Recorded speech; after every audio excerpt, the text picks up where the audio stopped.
and said he is a big heart. He played his heart out. And that's the way the Dalhart Wolves have had the success that they've had. Burton, welcome back to Dalhart. We're going to hear from Phil Perkle shortly, but Phil, of course, with United Supermarkets, Senior VP. No, we're going to hear, not yet. You just hang in there, Phil. Phil he's been a coach. He's got his MBA. He's a recruiter for a refinery, a banker, a leadership trainer. He's had an incredible career. And Phil Perkle, stand up, but we're going to make you speak in just a little bit. Congratulations, Phil Perkle. And then we have Richard Pinner, 186-pound junior center. By the way, Perkle was a 149-pound fullback at the time. Pinner lives in Garland. He's one of our sponsors of our event. He's a lighting engineer, cable manufacturer. He started Pinner Wire and Cable. They build wire harnesses in Garland.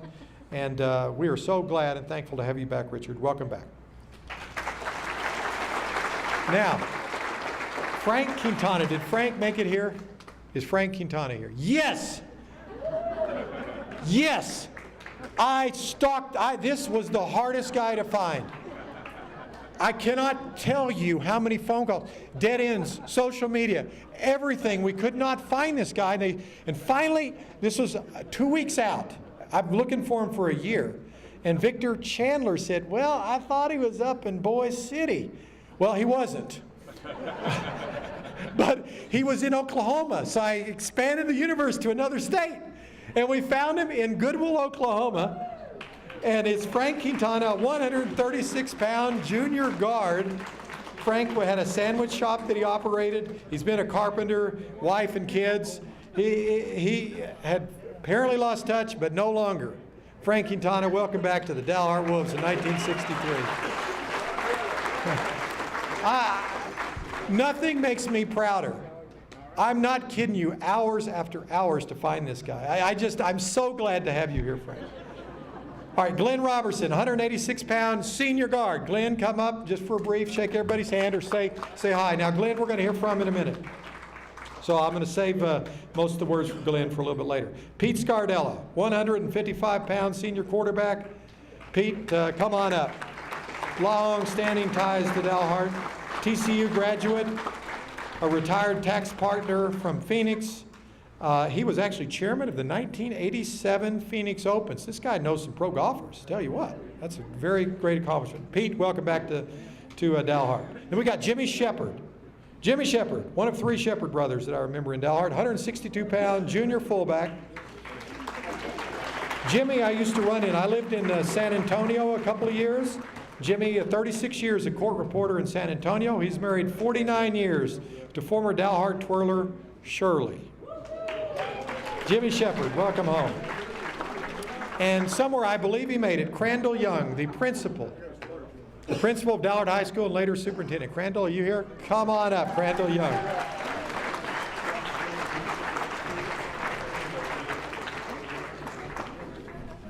Crandall, you as well, because the players are going to get their, the players and coaches get their statues, but you get your statue here.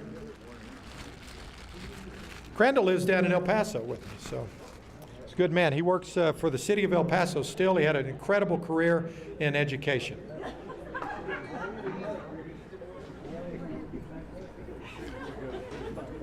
Crandall, would you? My gosh, all that. Congratulations, Crandall Young. Hey.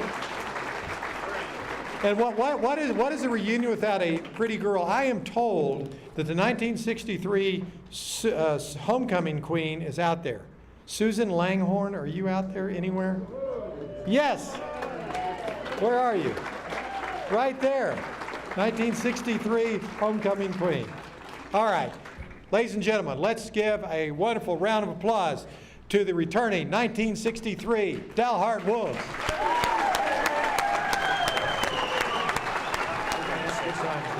All right.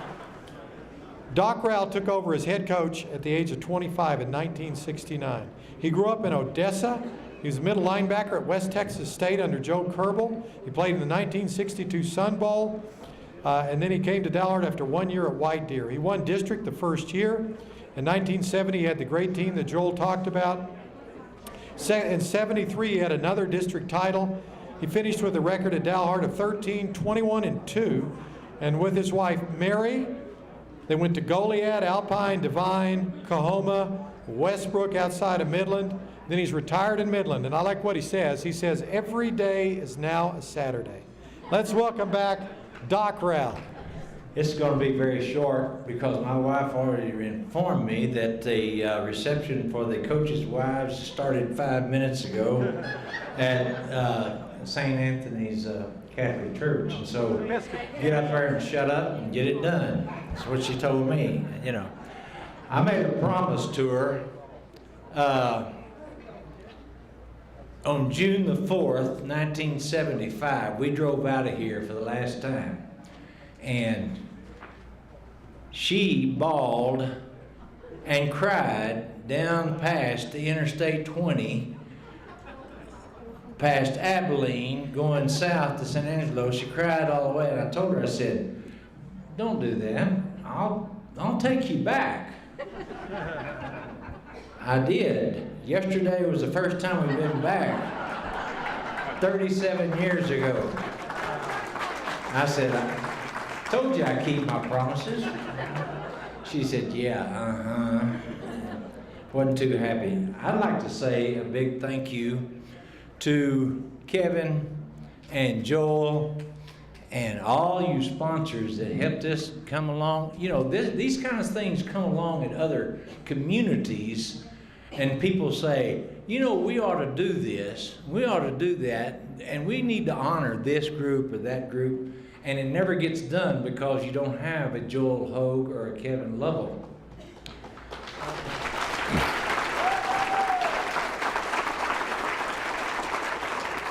That gets behind it and pushes it and makes it happen and has the tenacity to go out and get sponsors and help it. You know, I coached in a number of different places, and the thing was that they always asked me, what's the difference in our kids here and where you coached? And, you know, Dalhart, it was the epitome. There's so many things that we took with us, like Doug said earlier, to other programs that carried on. You know, the carrying of the helmets, you know, the singing of the school song after the ball game, and the pack up. The wolf pack coming in and leaving, you know, and that's very difficult for the other team on the other side to see 40 guys packed in a little ball coming out there and fixing to explode on their rear ends out there. And it works, and it's a mind deal, and it does a good job. We've already seen what Doug's assistant coaches were, and they were excellent. And I was talking to Boston last night, and no head coach does it. It's the people working for him that does it and gets it done.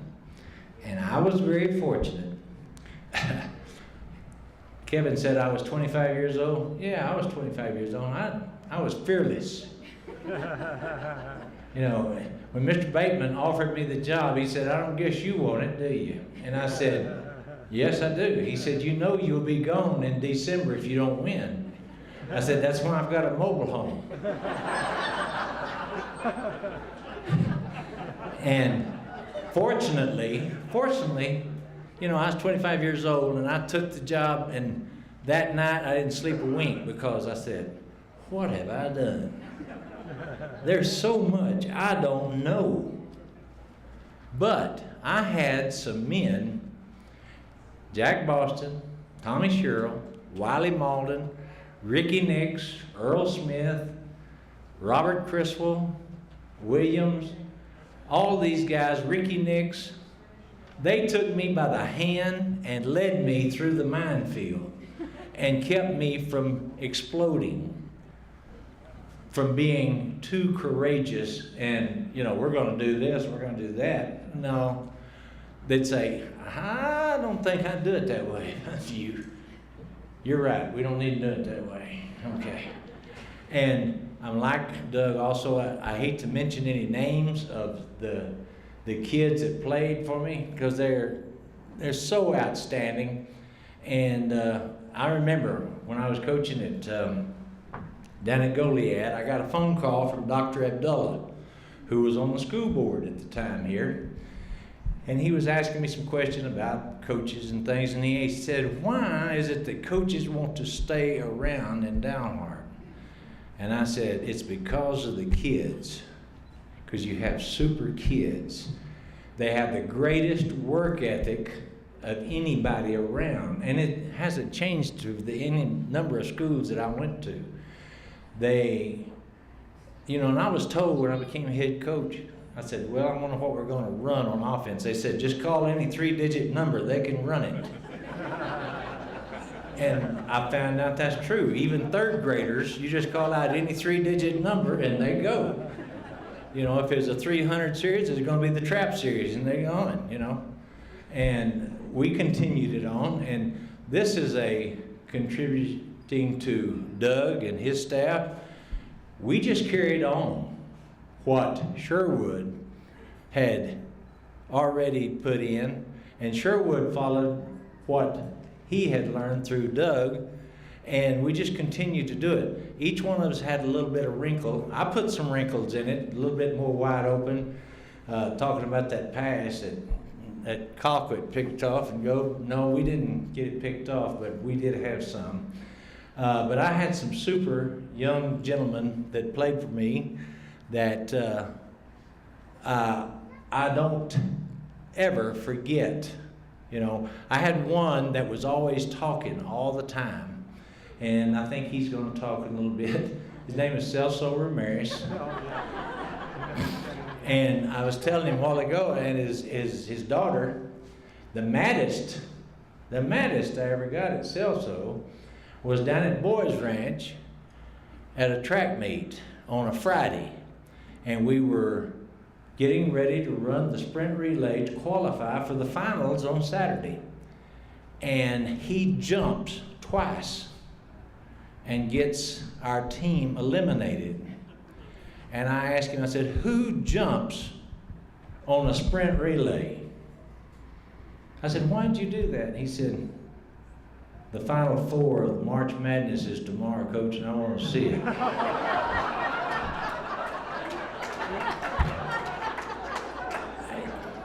Very, I couldn't argue. I wanted to see it. I said, well, we're all going to get to see it now. All right. And then also, Celso, he had the opportunity to set the record for the Panhandle for scoring that had been set a couple of years earlier from a young man in Clarendon.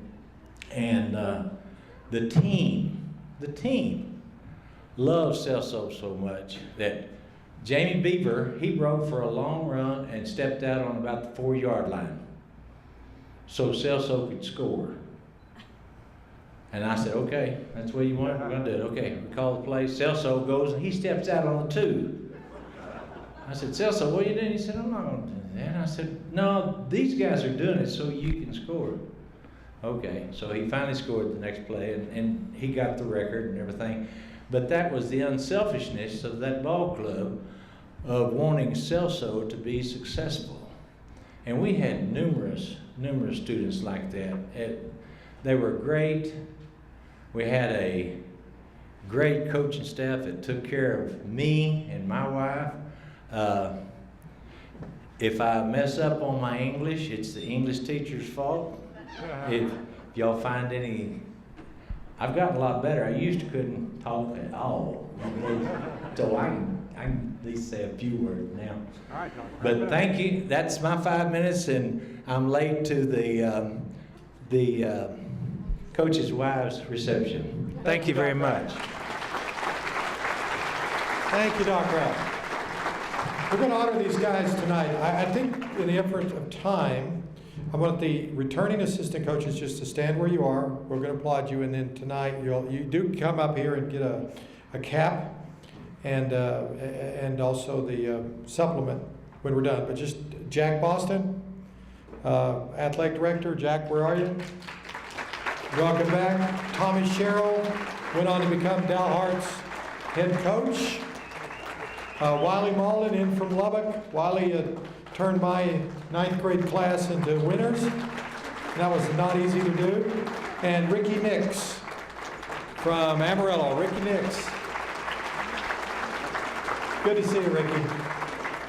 Back in the days when I had hair, I was in my sophomore year, I quit the basketball team because he told me to cut my hair and I was too stubborn. The next year I cut it. I cut it and I played. So, all right. Dalhart is had so much history, as you know, and I want to pause briefly. We have not on the program, but in junior high, Brian is here, right?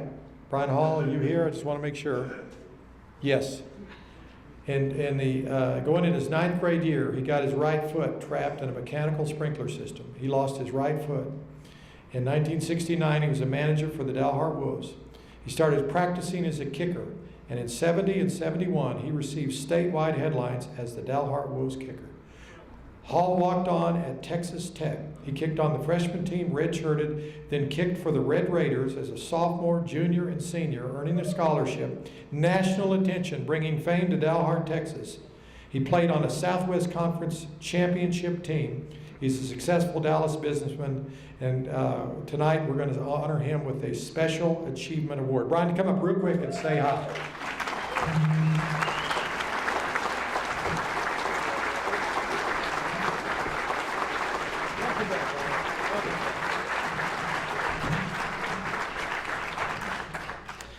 You know, I think this thing could go a little bit faster if Kevin would just get a little bit more enthusiastic about things. It's been a long time, and it's been a long while since I've been back, and I'll see a lot of familiar faces, and thank you very much. I really appreciate it. And I do just want to say one small thing before I leave. You know, the man that fired me as a manager hired me as a kicker. Coach Ralph, thank you so much.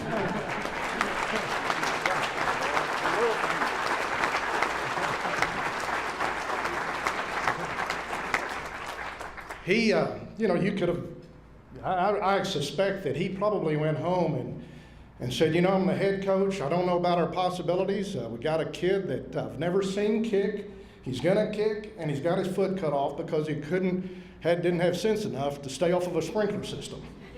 So you took a lot of chances. Thank you. But then when I got to Texas Tech, I love football so much. But if it hadn't been for Celso Ramirez, I would have never played at Texas Tech. He vouched for me, he introduced me to the coaches, and he gave me the opportunity that probably much defined my life. Celso, thank you. Good night.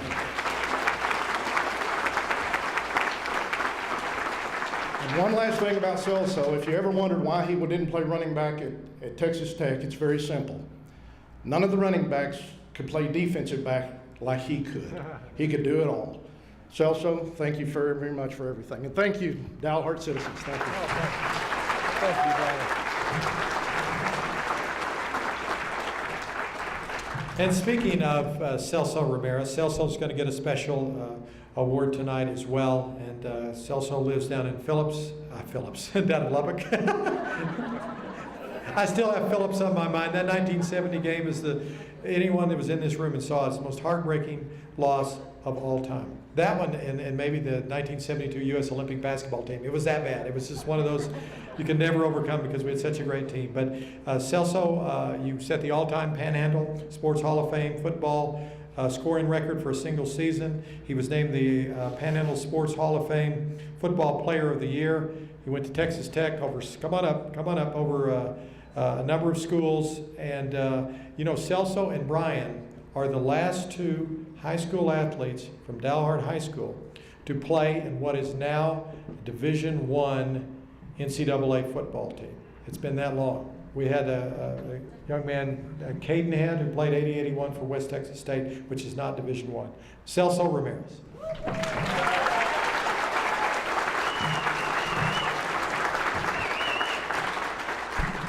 Well, first of all, I'd like to say thank you.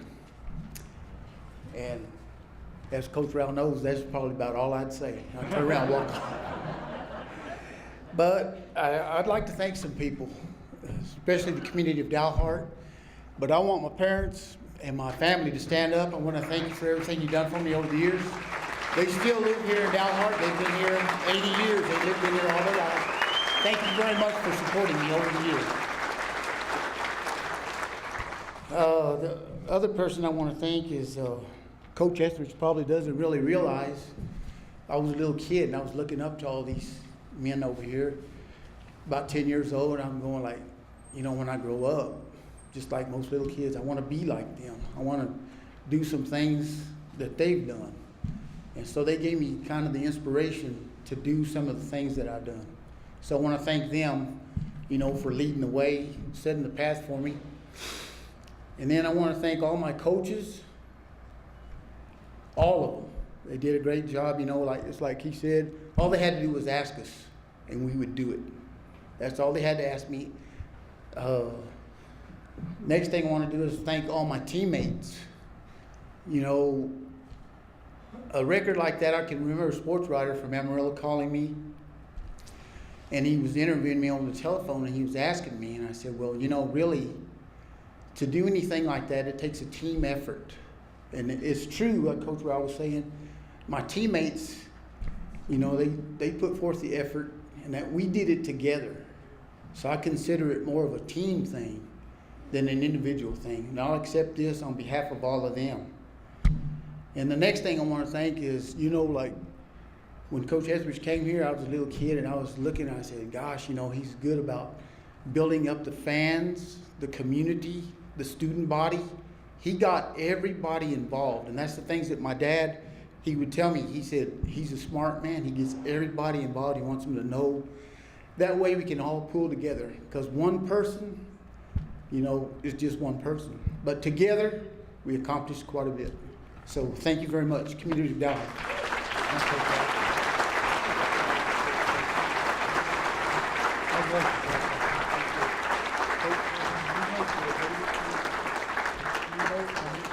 You know, there's so many inspirational stories of the 63, but I tell you, when you all have seen or will see or read this supplement, and Joel and I obviously have no life. We wrote article after article, research after research. That's all we did for the last year.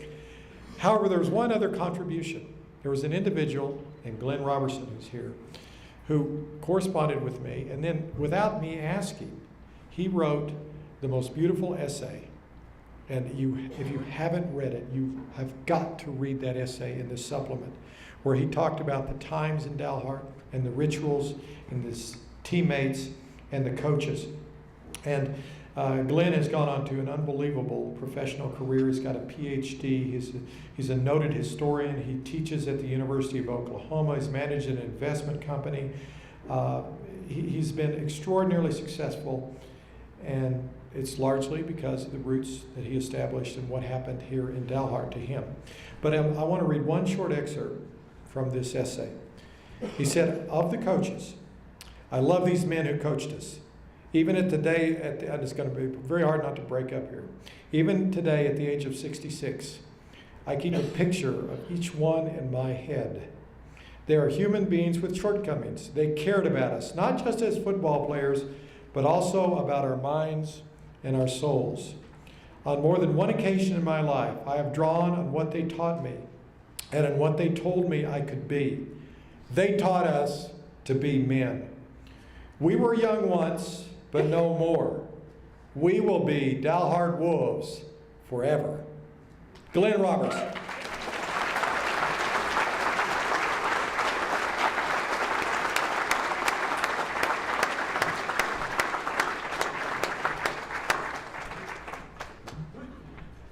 Actually, I'm just looking for the men's rooms. Anyone know?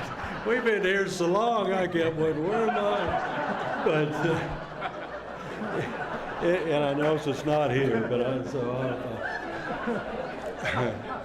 no, I've told Kevin any number of times that he doesn't,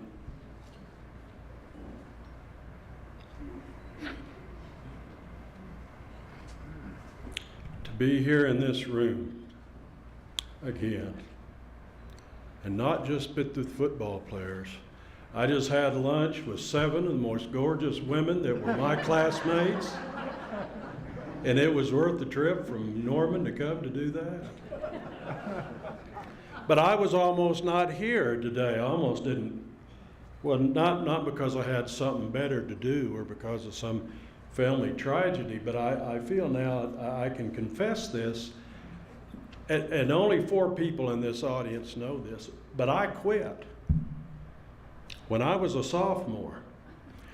It happened after the first Monday morning of my introduction to what Doug Etheridge called two-a-days. And in those days, there was no helmet and shorts and that kind of, I mean, it was full gear and it was one-on-one the first day, and you just went at it. And I remember I was lying on my back and I hurt.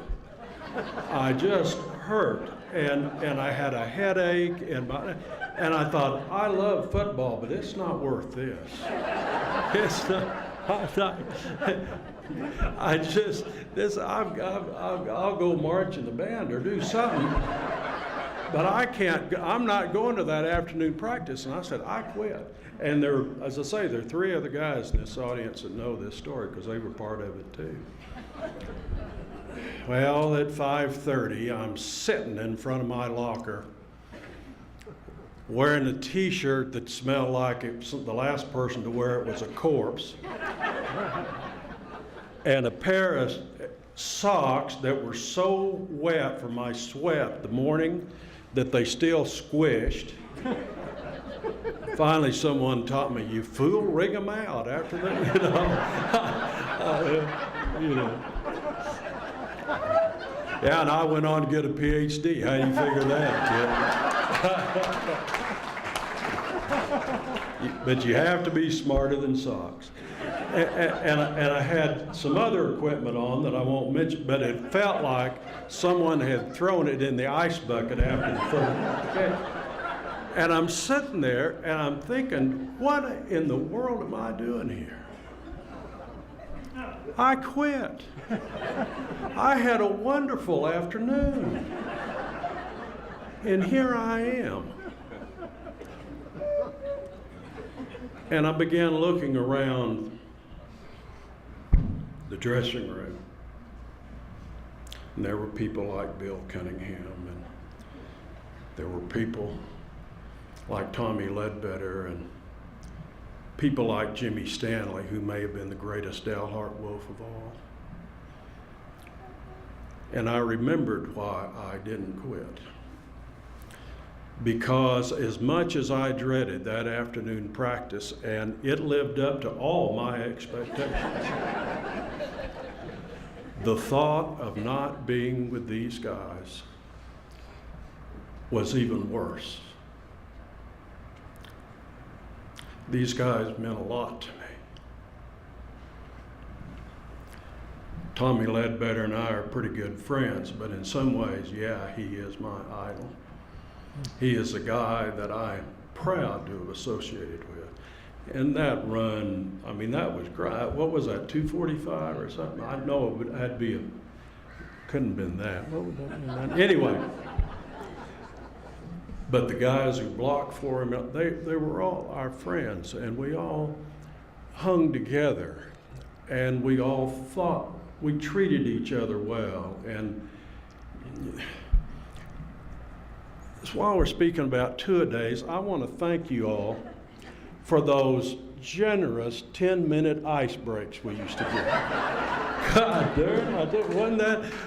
They'd bring out an ice bucket. You know, it's 100 degrees out here in Dalhart, Texas in August, and Rickenberg used to stand by the ice bucket, and he'd say, not too much, boys, not too much, boys, you know.